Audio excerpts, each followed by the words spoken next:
Baik, selamat pagi atau siang. Di sini kami akan menampilkan hasil tugas kami untuk mata kuliah bersama. Di sini kami membahas tentang studi kasus sistem kerja karyawan dengan Paji logik, di mana di dalam studi kasus ini terdapat normalisasi data dari tabel serta penambahan bobot.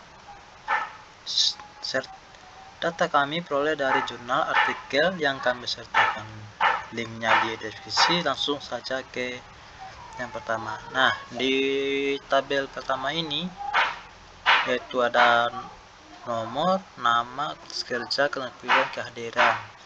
Nah, untuk sebagai contoh yaitu 1. Absolusi kualitas kerja 88, keterampilan 0, kehadiran 100%. Nah, untuk tabel kedua akan dijelaskan oleh teman saya. Baik, di tabel kedua ini adalah tabel normalisasi. Di tabel ini data yang dimuat itu hampir sama dari tabel yang sebelumnya. Cuma di sini ada tambahan 3 kolom, yaitu normalisasi kualitas kerja, normalisasi keterampilan kerja, dan normalisasi kehadiran. Sebagai contoh di sini untuk Abdul Rosid di sini kualitas kerjanya 88.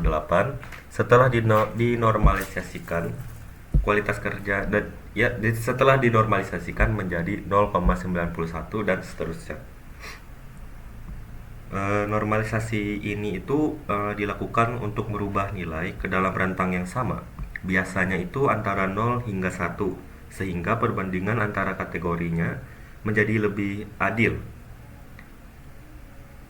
Di sini saya akan menampilkan rumus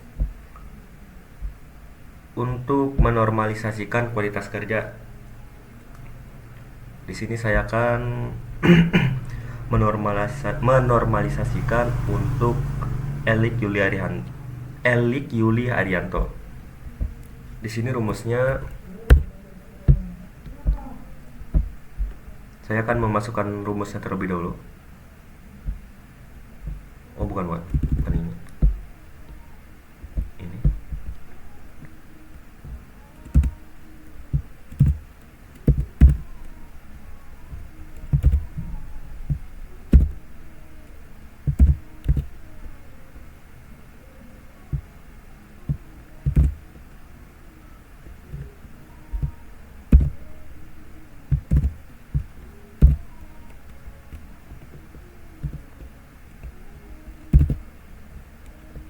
Ya.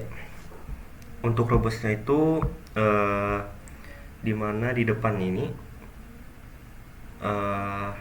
C17 itu merujuk pada kolom C di sel 17, di mana Elik Yuri Arianto itu dengan kualitas kerja 96.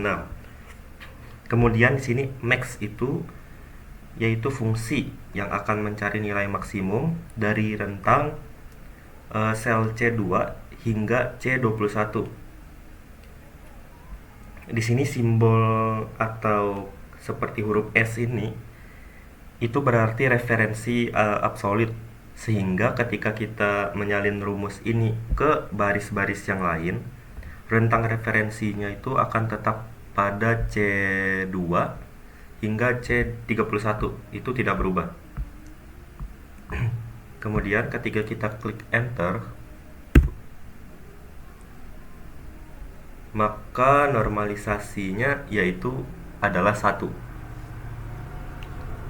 Oke, jadi keseluruhannya untuk rumus ini itu digunakan untuk normalisasi, di mana nilai C2 itu akan bukan C2, mana tadi?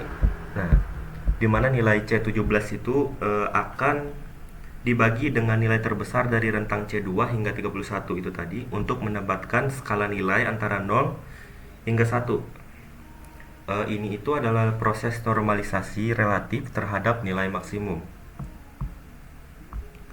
Untuk normalisasi keterampilan kerja dan normalisasi kehadiran itu sama saja seperti Untuk normalisasi kualitas kerja, rumusnya juga kurang lebih sama. Yang berubah itu hanya untuk huruf-hurufnya saja. Akan saya coba contohkan.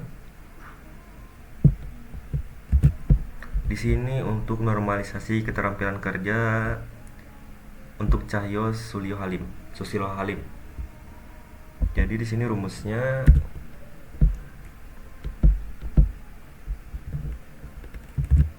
nah, di mana yang sebelumnya itu adalah C2 dan C31, di sini diganti sesuai dengan baris tempat eh, keterampilan kerja, yaitu bukan, ini bukan B9 tapi D9 ya. Salah ini. Nah, di sini diganti juga jadi D. Di sini juga diganti jadi D.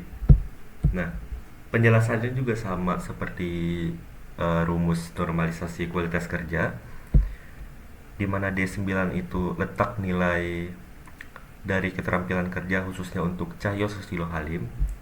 Kemudian dia mencari nilai max dari rentang nilai D2 sampai D31. Kemudian ketika kita klik enter, maka hasil normalisasinya adalah 1. Untuk normalisasi kehadiran juga sama, yang berubah cuma hurufnya aja. Lebih tepatnya barisnya aja yang berubah. Seperti ini. Jadi ketika kita mencoba untuk mengisi normalisasi kehadiran yang pada bagian kosong ini, rumusnya tidak terlalu berubah. Mana dia rumus yang tadi? Ini.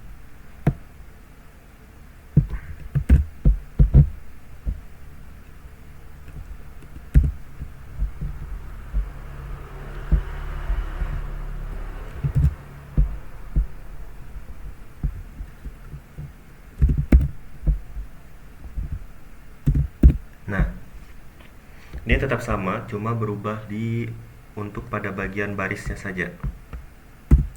Nah,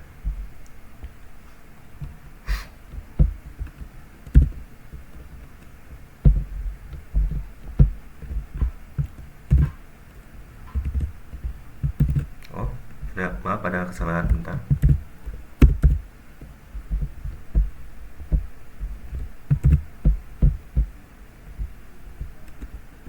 Ini jadi E dan ini juga jadi E. Yap, seperti itu. Untuk tabel normalisasi mungkin cuma itu saja yang bisa saya jelaskan. Kurang lebihnya atau kurangnya saya mohon maaf apabila ada yang kurang jelas. Sekian, terima kasih. Baik, selanjutnya saya akan menjelaskan untuk tabel ketiga, yaitu tabel klasifikasi. Jadi tabel ini mirip seperti tabel-tabel sebelum-sebelumnya yang telah disampaikan oleh teman saya. Cuman di sini ada beberapa tambahan kolom, yaitu WEC kualitas kerja atau bobot, WEC keterampilan kerja, WEC kehadiran, final score, hingga classification. Jadi saya akan menjelaskan weighted kualitas kerja itu apa. Jadi itu kualitas kerja yang sudah dihitung berdasarkan bobot tertentu. Kemudian keterampilan kerja yaitu sudah dihitung dengan bobot tertentu, sama seperti kualitas kerja juga. Jadi ini membahas tentang bobot. Adapun untuk cara penghitungannya, di sini saya menggunakan rumus. Rumusnya itu cukup simpel. Untuk rumus yang pertama yaitu menghitung kualitas kerja. Di sini rumusnya sebentar.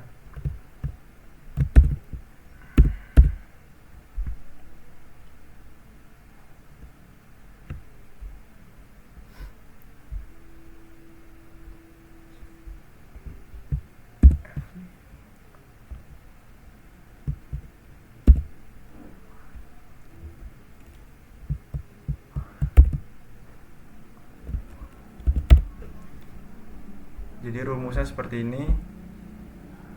F5 dikali dengan 50. Jadi 50 ini adalah bobotnya, bobot maksimalnya. Maaf, ada sedikit gangguan. Jadi setelah kita masukkan rumus seperti ini, tinggal kita enter. Jadi hasilnya seperti ini, 45,83. Jadi kita bulatkan ke atas menjadi 46. Baik, selanjutnya itu rumus untuk keterampilan kerja. Adapun rumusnya sama seperti sebelumnya, cuma di sini bobotnya itu 30, bobot maksimalnya 30. Untuk keterampilan kerja rumusnya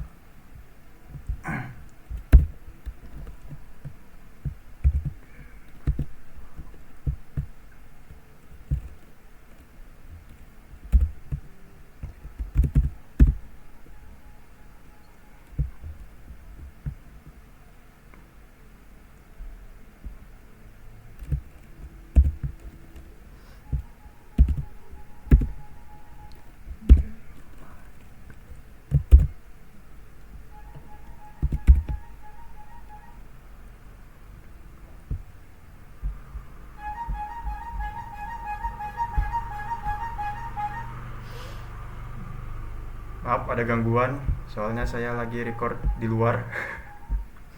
Jadi untuk rumus selanjutnya itu sama seperti sebelumnya, G5 dikali dengan 30 atau bobot maksimalnya. Jadi tinggal kita klik enter. Jadi seperti ini hasilnya.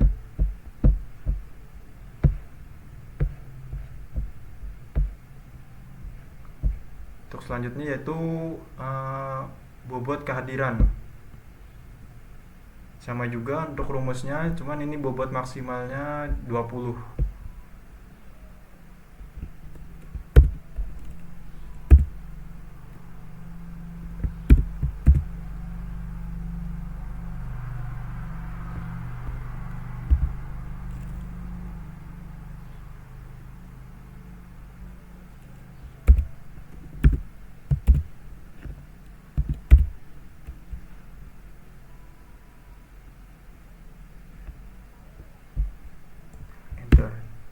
Jadi ini semua hasil bobotnya sudah selesai kita hitung, dan untuk final score-nya ini mudah karena hanya dengan menambahkan dari bobot kualitas kerja, keterampilan kerja, dan kehadiran, kita tambahkan semuanya di final score.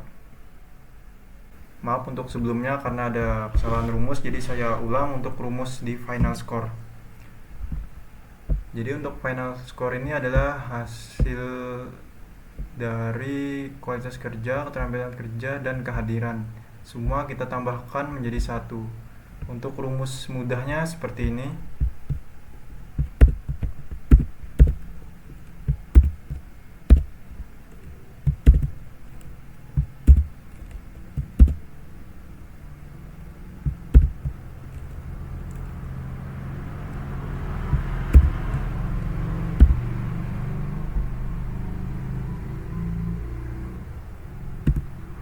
Jadi seperti ini hasilnya. Jadi cukup ditambahkan dari kualitas kerja, keterampilan kerja, dan kehadiran, semuanya ditambahkan menjadi satu.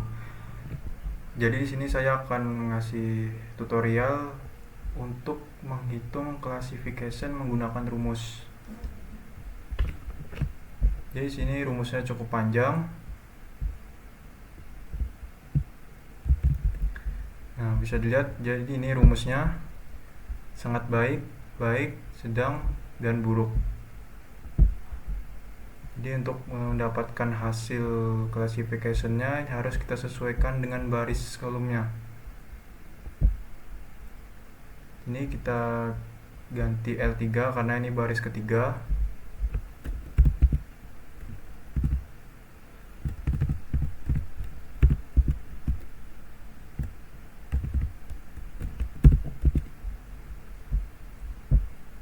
Setelah seperti ini langsung klik enter.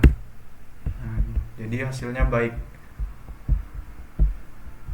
Untuk selanjutnya sama juga seperti sebelumnya.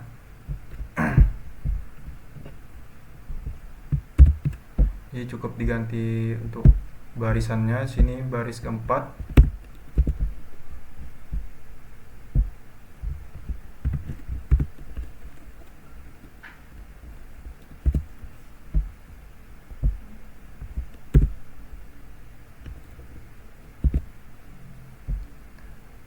Lalu klik enter.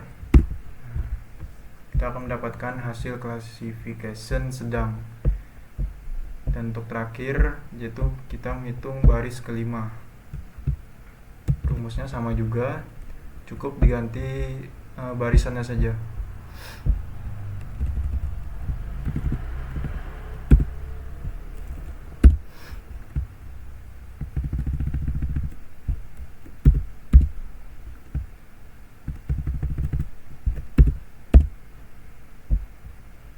Lalu klik enter. Udah, hasilnya sangat baik.